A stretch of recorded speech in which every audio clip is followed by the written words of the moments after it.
propaganda that I'm not falling for. Black women needing to date white men in order to be loved properly. Not falling for it. Good for you if you want to date interracially. Have no problem with that. That is your choice. But let's stop acting like white men are the saviors to a black woman's love life. Can we stop? Yeah, we back. Now, today's going to be a quick video. I've been trying to stay away from the topic, but unfortunately, I can no longer hold my tongue, right? Just like we called out the black conservative grifters, just like we called out the anti-African grifters, today we got to call Olandria to the podium because I'm sorry, the grift is just too much. We got to address the grift. Now, when it comes to me, I don't really watch TV. I don't really watch movies, so I'm not really up to date with, these trending topics like that. But of course, the TV show Love Island definitely came across my attention recently, very popular program. And a young lady by the name of Olandria is actually one of the more prominent figures to come out of that TV production. Now, I don't know too much about how the show works, but apparently it's a reality show, dating show, whatever. So anyway, she ends up coupled up with this guy, Nick, right? As you can see, take a look up on the screen, right?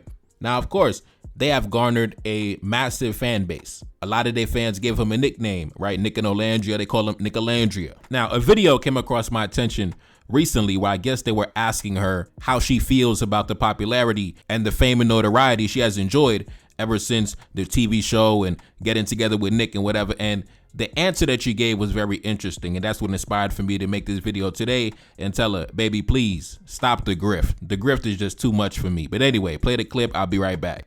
You don't really see men yearning for women in this day and age. And then with him being a fair-skinned male and I'm a dark-skinned female, but seeing me being loved out loud resonated with a lot of people in my community. It's like, oh, this is beautiful. Like dark-skinned black woman being yearned for and loved out loud by someone that looks like Nick. It's like, this is beautiful. Like, this is like healing the world in a sense because you don't see this often, especially not in real time. And then with him being a fair-skinned male and I'm a dark-skinned female,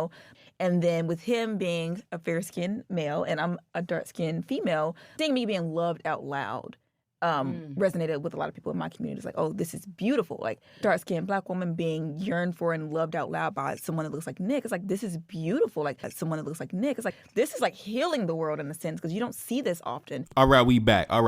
Now, typically when I do these videos debunking the grifters, I typically destroy them, break them down to the smallest molecule and debunk them and expose them. But today I'm going to take a different approach because when I look at Olandria, number one, like I said, I don't even believe that this is genuine. I don't believe that she's really into this guy at all. I think that she is a cutthroat capitalist that made a business decision to advance herself socially and economically, right? Now, first things first, one of the telltale signs of a grifter is if you're saying one thing on Tuesday and then on Friday, you're saying something else, right? Less than a year ago, you go down her social media, right? Just last year, she was saying things like this. Take a look up on the screen. I cannot wait to have my chocolate babies, right? She was saying things like this. Chocolate men have my heart, no cap, right? She was saying things like this. Gold chains on chocolate skin is a dangerous combo, right? She was putting up her picture. She said, I hope Duke Dennis sees this, right? So she was throwing her shot, sending her shot at Duke Dennis, right? Duke Dennis, take a look up on the screen, right? Shout out to the brother Duke Dennis, right?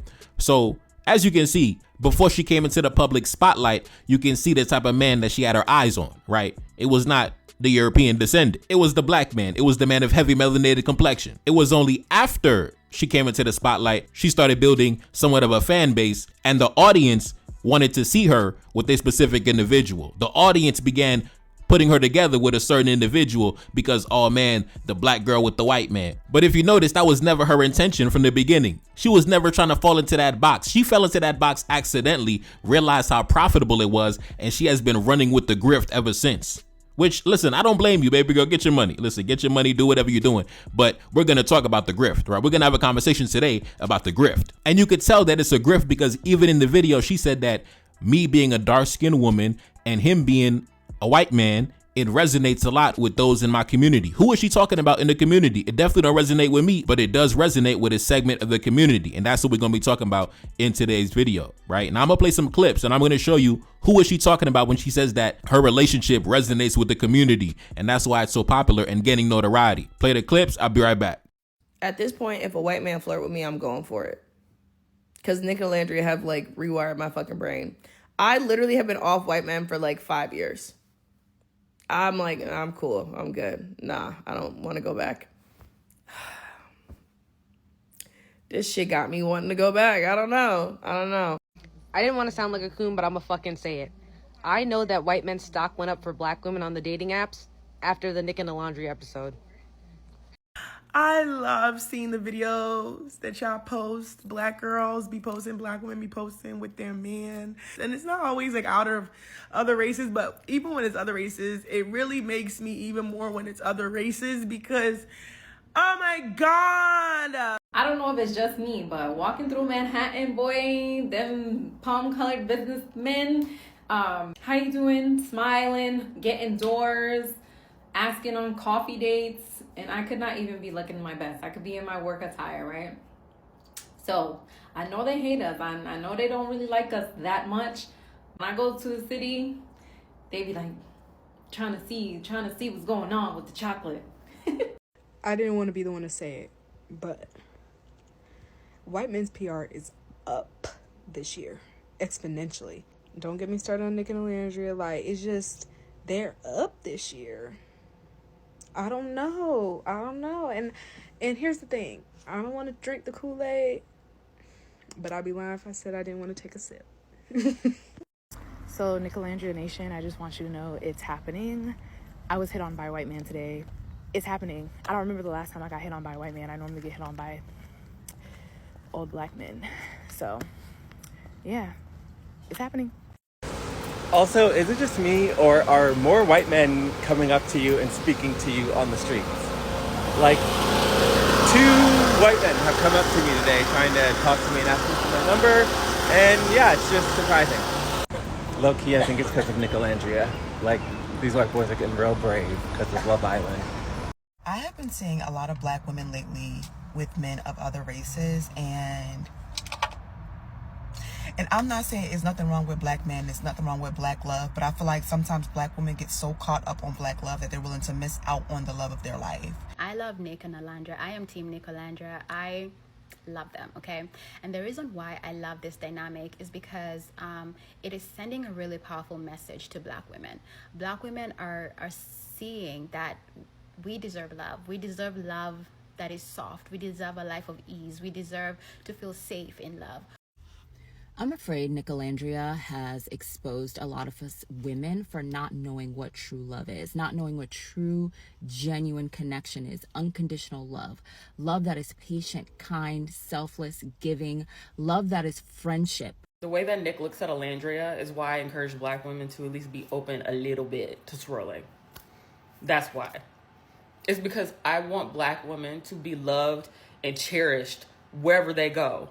And if that ends up being with somebody that is not black, so be it. All right, we back.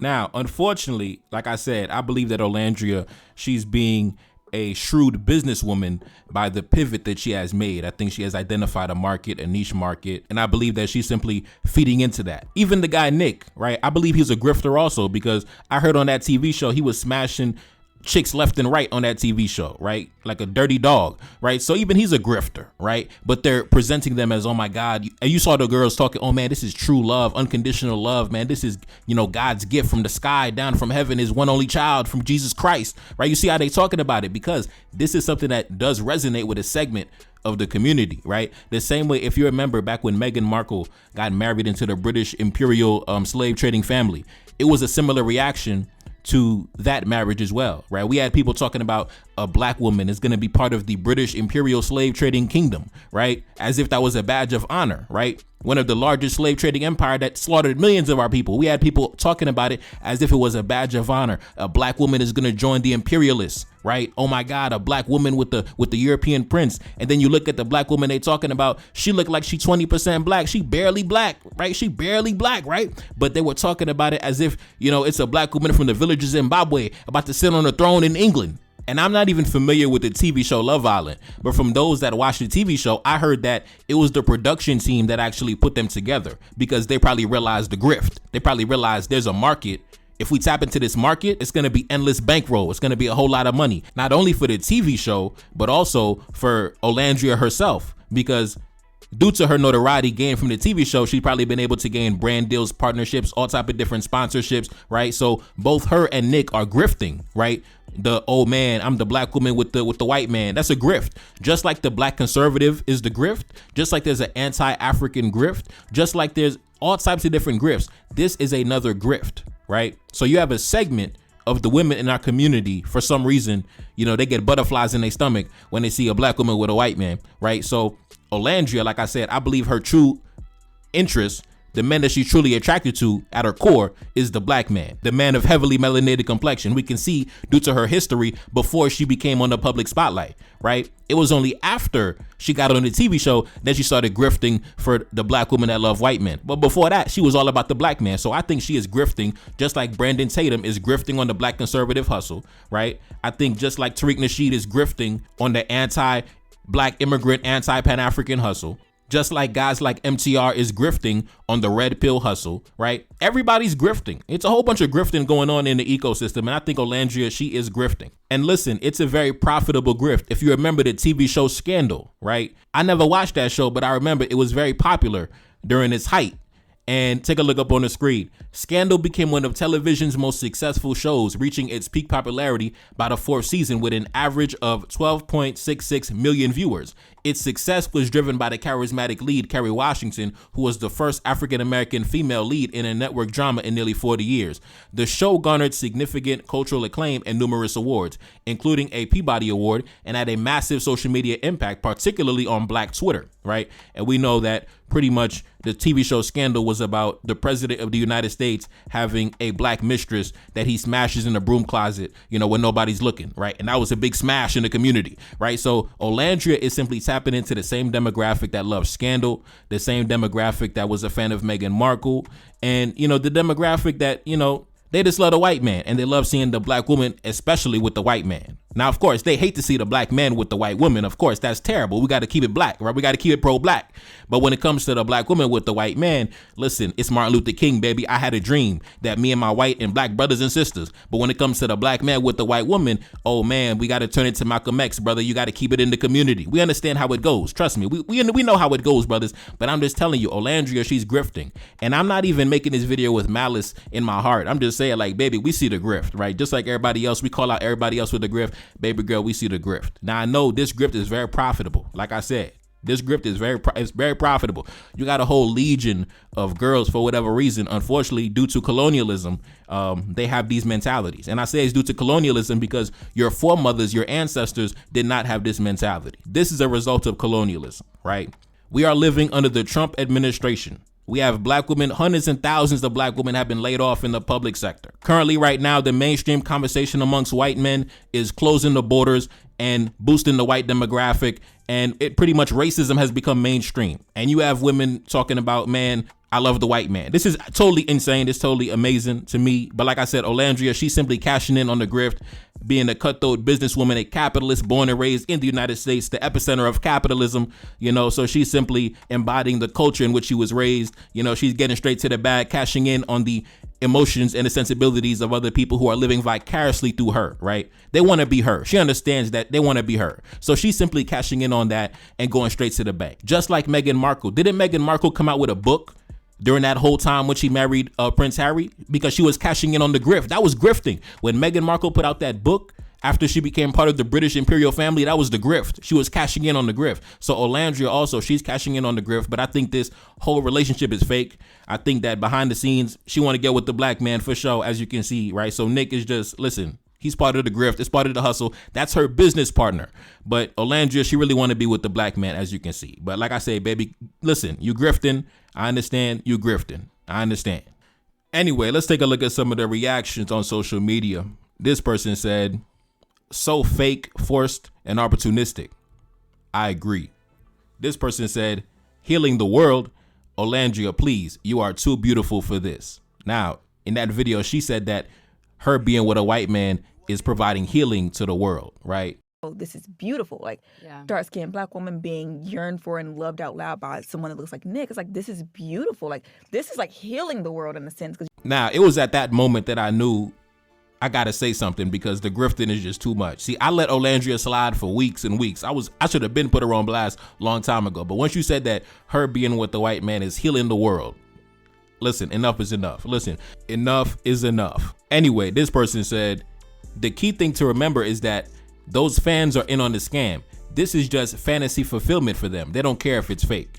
I agree. That's part of the grift, right? The fans want it to be real. They desire for it to be real because they are living vicariously through her. It's like they're watching their favorite TV show or their favorite movie character or a personality that they like and resonate with. So they're simply living through her, right? Because that's what they desire to do. So when they see her do it, they get a sense of, they get butterflies in their stomach as well. It's part of the grift. And Olandria, being the cutthroat businesswoman that she is, she has been able to identify a market, a profitable market. She has identified their wants, needs, and desires, and she has taken the expressway trip to the bank, and she is cashing in off the grift.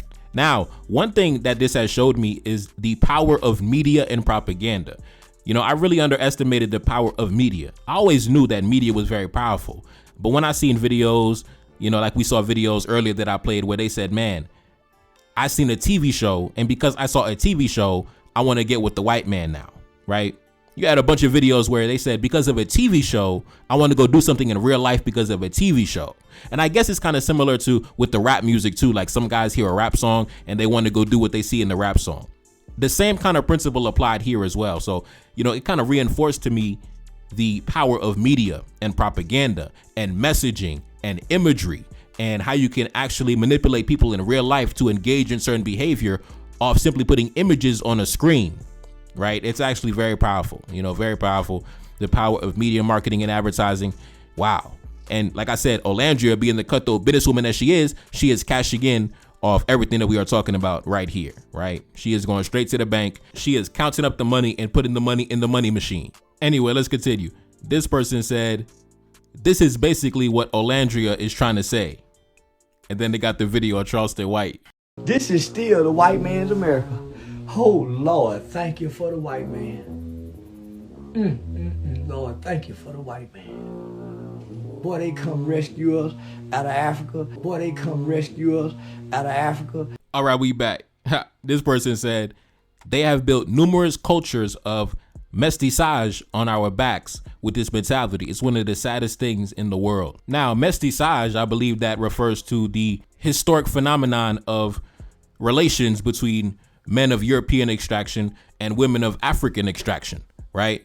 Between the Portuguese and the Spaniards and the indigenous and the African women, we have seen whole entire civilizations and societies with populations who were created from this pairing alone, right? We can point to nations such as Mexico, Colombia, Peru, Brazil, Puerto Rico, Cuba, the Dominican Republic, Venezuela. I mean, the list goes on and on and on. And typically in those nations, what we have is the infamous color caste hierarchy, right? Where based on how much European blood you have, you are ranked higher up on the hierarchy, right? And based on how much African blood you have, you are ranked lower on the hierarchy. And we saw this play out all over Latin America, all over the nations I just named, even in parts of Louisiana, even in the French colony of Saint-Domingue. And for those of us who are students of history, we understand that this is short-term validation, but in the long term, you end up being the one that loses. For example, when you look at this famous painting, which references the culture of Brazil back during the 19th century, where to the left, you have the African grandmother, right? You have the mixed race daughter. You have the mixed race daughter with the European man. And then you have the pretty much the white passing granddaughter. Now, the short-term validation is the representation. Wow, a dark-skinned woman with the European. Wow, that's the short-term validation, right? But the long-term result from that, as we can see play out in many countries in Latin America, is that you have whole entire societies where women that look exactly like Olandria are marginalized because of the color caste system established based on all the mixing that occurred over the generations. So women like Olandria get pushed down to the bottom rung of society. And women like their mixed race children, they get pushed up the ladder of society because they are closer in proximity to European ancestry. Whereas the dark-skinned woman like Olandria gets pushed down into the pit, down to the bottom, right? So yes, it's a short-term validation for one individual, but the overall outcome is generations of marginalization for dark-skinned women, simply looking at the results of centuries of relations between European men and African-descended women all over Latin America and varying places across the New World. So really, it's a self-defeating ideology. It's really a self-defeating ideology because at the end of the day, the only thing that gets created is a bunch of light-skinned women. That's the result, right? So the short-term validation is the dark-skinned woman with the white man, but the overall result is the light-skinned, exotical, racially ambiguous woman. That is the result, right? So to me, I think it's a self-defeating decision. It's a self-defeating thing to champion. It's kind of like scoring a goal on your own net. I don't really see the benefit or the logic behind it, because if you guys, for example, you guys love Olandria because you guys say that she's a beautiful dark-skinned woman. Don't you know that the features that Olandria has can only be created between a black man and a black woman? That is the only pairing alive. That is the only pairing imaginable that can create the features that Olandria has, that you guys claim that she is so beautiful. That can only be created with a black man. And I think Olandria is stunning. I think she's gorgeous. I think she's amazing.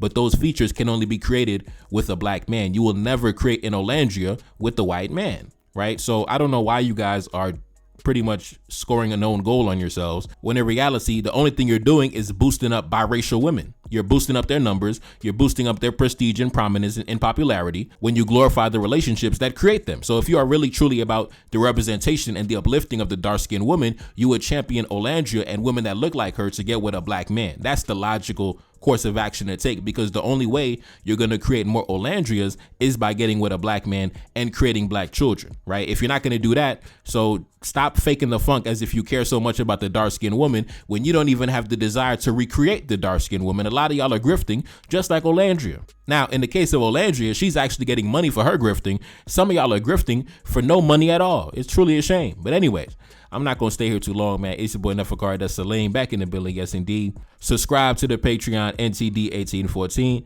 Second single off the new project, The Spy in Bamako. Pin comment at the top, link in the description. Check it out. And I'm gone. Peace. Yeah, gotta stay focused so when it's in shots, I gotta react, cause I'm a target, I'm under attack. Grabbing a weapon, I tell him get back. Mission exposed, secrets unfold. Enemy try, but I'm still in control. Got your boy sitting in Bamako prison, hoping they wish we sending them home. Enemy know that we good under pressure. Been through the thunderous, turbulent storm. Shorty a diamond, I told her she pressure. Hopping a whip and I'm taking her home. Hopping a whip and I'm swerving, I'm smashed. Killing my enemies, one of my passion. Rocking this gold like we in bikini. Feel like the captain, I'm clutching a heater. Feel like they see me, I feel like I'm Saudi or ran up on Yana in the middle of Bamako. Enemy line, they claiming he innocent. Don't do no talking, I gotta move militant. Don't do no talking, I hit him with facts. 1804, bringing it back.